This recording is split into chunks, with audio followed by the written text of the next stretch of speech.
Assalamualaikum warahmatullahi wabarakatuh. Perkenalkan, nama saya Timur Wibawa. Saya berasal dari Prodi Teknik Sipil dengan NIM 2305020044. Di sini saya akan memaparkan materi mengenai model pemahaman Islam di Indonesia. Dari artikel yang saya baca dari artikel Kemenak, 3 model pemahaman Islam di Indonesia menurut Kiai Hasyim. Intinya yang pertama adalah paham tekstural, sebuah pemahaman murni. Jadi agama dipahami dan dikerjakan sesuai bunyi teks secara lafadhiah atau harfiah. Paham ini sangat kaku dan tidak mau menerima pengertian yang beda, terang Kiai Hasyim saat menjadi pembicara. Pola yang kedua adalah moderat. Menurut Kiai Hasyim, moderat itu istilahnya kita membuat sendiri namun ada dasar hukumnya. Model ini mengakomodir perkembangan keadaan tanpa menggeser prinsip dan mikotnya. Kita tetap mendirikan sholat 5 waktu, tapi sisi lain tidak mengobrak-abrik agama lain.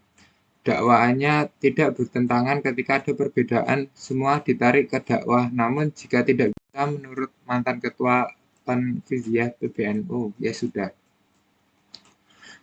Model ketiga adalah liberal. Kiai Hasyim memberi pandangan dan ilustrasi orang Islam yang dalam menjalankan agama disesuaikan dengan keadaan.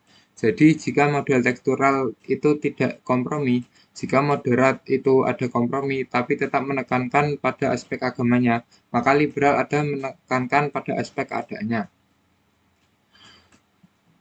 Jadi agama itu mengikuti keadaan, tandas Kiai Hasyim. Jika kita ingin agama kita sehat, Kiai Hasyim menganjurkan untuk menggunakan pola Hanifiyatus Samha yang menyeimbangkan iktidal kelurusan dengan prinsip akomodasi selektif. Selain itu, dalam paparannya, Kiai Hasyim juga mengulas tentang faktor terjadinya ekstremisme. Menurutnya, setidaknya 2 faktor terjadinya ekstremisme di negeri kita. Pertama adalah pemahaman terhadap Islam, kedua adalah pengaruh pemikiran dari luar Indonesia yang masuk yang di dalamnya membawa pula sistem politik dari negara asalnya. Kita sering menyebutnya transisional, ucap Kiai Hasyim. Kiai Hasyim juga membahas beberapa hal yang kini sedang dihadapi Indonesia, seperti korupsi, narkoba, terorisme, sentralisasi, isu PKI, Papua, dan lain sebagainya, termasuk juga makna HAM. Tentang narkoba misalnya, Kiai Hasyim mengilustrasikan untuk membuat 1 kilogram narkoba butuh biaya 60-70 juta, namun 1 kilogram narkoba dijual seharga 2 M. Nah, bayangkan sendiri bagaimana para petugas kita menghadapi ujian dengan banyaknya uang yang beredar yang selalu menguji keimanan. Mau tidak mau, jika bangsa ini ingin mandiri dan maju, maka kita harus melakukan konsolidasi nasional, gitu Kiai Hasyim.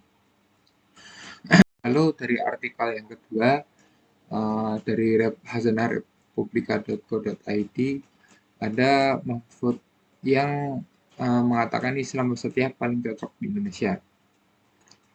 Jadi di sini isinya Islam jalan tengah yang tidak ekstrem ke kanan dan ke kiri, ya inilah yang cocok bagi bangsa Indonesia, ujar Mahfud saat memberi sambutan pada peluncuran buku fikih kebangsaan jilid 3 secara virtual.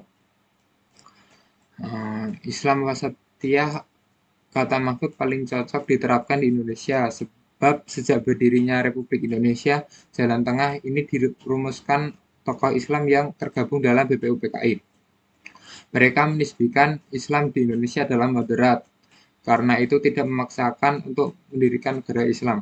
Di luar itu, Mahfud menjelaskan Islam dari waktu ke waktu mengalami kemajuan. Menurut dia, sebelum merdeka dan 1 dasawarsa setelah merdeka, orang Islam masih disudutkan, tidak diberi peran, namun lambat laun Islam mulai mendapat tempat hingga kini pemeluknya bebas mendapat hak yang setara dan bahkan menempati posisi penting di Republik ini. Mahfud juga mengatakan perkembangan Islam maju pesat.